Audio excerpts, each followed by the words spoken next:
from their death hands. There will be great sacrifice. There will be death, but we will be victorious! Attila the Hun stands as one of the most ruthless, if not the most ruthless, military leaders of all time. Now, I lay claim to the throne. Attila the Hun is truly a political and military genius. He understands exactly how to apply military pressure in order to get what he wants. And furthermore, he understands how to rule a fairly large multi-ethnic empire of his own. The legend of Attila makes him into this ferocious wild beast, which has a lot to do with the way in which Roman writers think about persons who come from the outer edge of the world. Nothing is known about Attila before he bursts onto the Roman scene as an invader, as a conqueror. He's a mysterious figure, he's an unknown quantity to the Romans, and they don't know what his intentions are.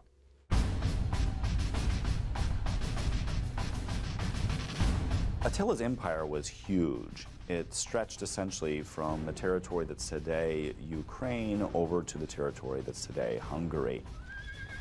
Attila's greatest weapon are his people and the way they fight and their novelty and the terror they instill. The Huns were a rude shock to the Romans. They came like a bolt of lightning out of the blue. I don't think the Romans were ready for them at all. Attila was capable at inflicting what today we would call psychological warfare, slaughtering entire villages, one after the other, to send a very strong message to those that stood in his path about the fate that awaited them. Attila is something of a tactical genius. He spots the weakness of Rome after the failed Vandal expedition.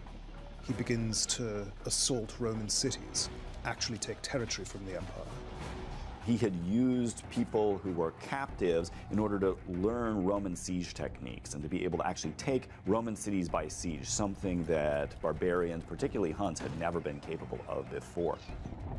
He then sweeps into the Balkan territories of the Roman Empire and evacuates the population, enslaves them, kills them, empties the place of Roman inhabitants.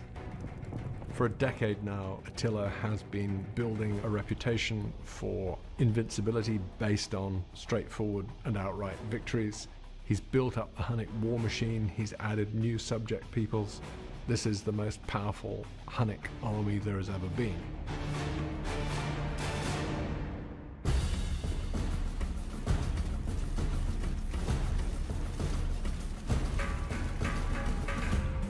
At this point, Rome doesn't have the military manpower that it needs to fight against Attila. It doesn't even have the technological resources necessarily that it needs to fight against Attila. And it doesn't have the money to do it. And so, in order to defend itself against Attila, it needed to convince all the barbarians who ruled in those territories it once held that they needed to join with Rome. The final battle between the Romans and the Huns is for the very survival of Western civilization itself. The stakes could not have been higher. If the Romans are to lose this battle, all traces of their civilization would likely have been eradicated. Two of the greatest powers of the ancient world, this Hunnic Empire and Rome and her Gothic allies, clash on the field of battle with dreadful losses on both sides. And at the end of the day, after it looked as if he was going to win, Attila is suddenly defeated and sent fleeing back to his own lands. Attila had enjoyed a remarkable run of success. He had really never run into problems before. So the Battle of the Catalonian Plains was a hugely important moment for him. Attila loses his mystique, his aura of invincibility at the Battle of Chalon.